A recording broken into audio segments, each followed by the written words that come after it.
Hey everyone, Samantha Hildebrand here. Welcome back to my channel. Today I want to do a video about hiking with type 1 diabetes. So I am currently in El Dorado Canyon State Park, which is in Colorado, and it's sort of near Boulder. So if you've ever been in this area, that is where it's at. Right now I have Lucy with me, so I'm basically wearing a weight vest of about 10 pounds on me, which is making this hike a little bit difficult. But I wanted to share with you what you need to do to prepare for a hike while you live with type 1 diabetes. So I am currently at 84 for this hike. As you can see, I am actually slowly going down, so I'm gonna have to watch that pretty closely to make sure I don't keep dropping. But I do have glucose tablets with me, so really important tip, always take sugar with you on a hike. If you happen to forget sugar, you're going to want to go back and get it, because hiking is obviously a exercise, it's a cardio type of activity, and your blood sugar will most likely drop, especially if you have insulin on board. So make sure to take sugar. I have glucose tablets with me, but you might even want a type of sugar that has more nutrients in it than like literally just glucose, because that's what my glucose tablets are.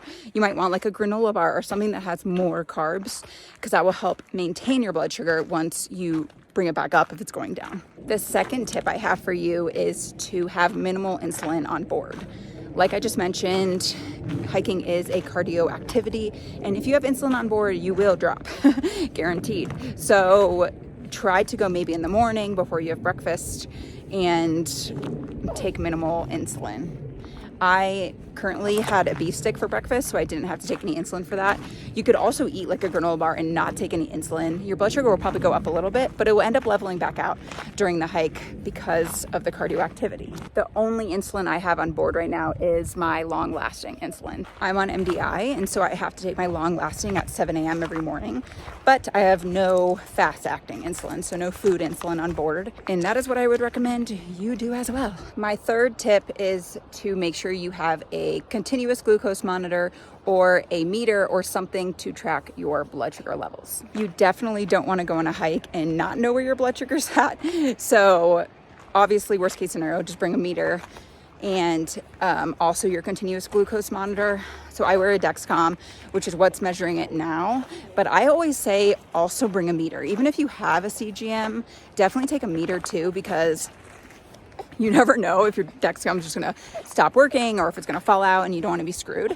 So just bring one, put it in the car just in case, especially if you're going hiking far away, because you don't wanna be so far away that like you can't get back to a continuous glucose monitor or even go to the store to buy a meter or whatever the case may be. Like just put one in the car, worst case scenario, at least now you have one.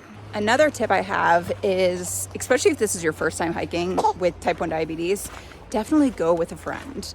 You don't want to go hiking alone and then maybe your blood sugar goes low and you're just screwed. Like you can't fix it yourself or whatever the case may be. I mean, you know, sometimes we get very shaky and whatever if our blood sugar goes low. You okay? So just make sure to have a buddy. Obviously, I don't have a buddy with me right now, but I live in Colorado. I hike all the time. I guess Lucy's my buddy. But just be prepared. And I always recommend hiking with somebody with or without type 1 diabetes.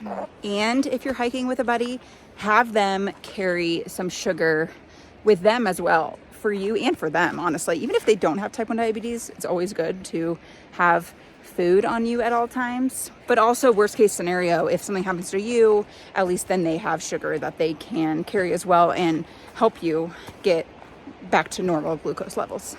My final tip for you is to just have fun. Don't let type 1 diabetes stop you from going hiking in the first place. Like, go have fun.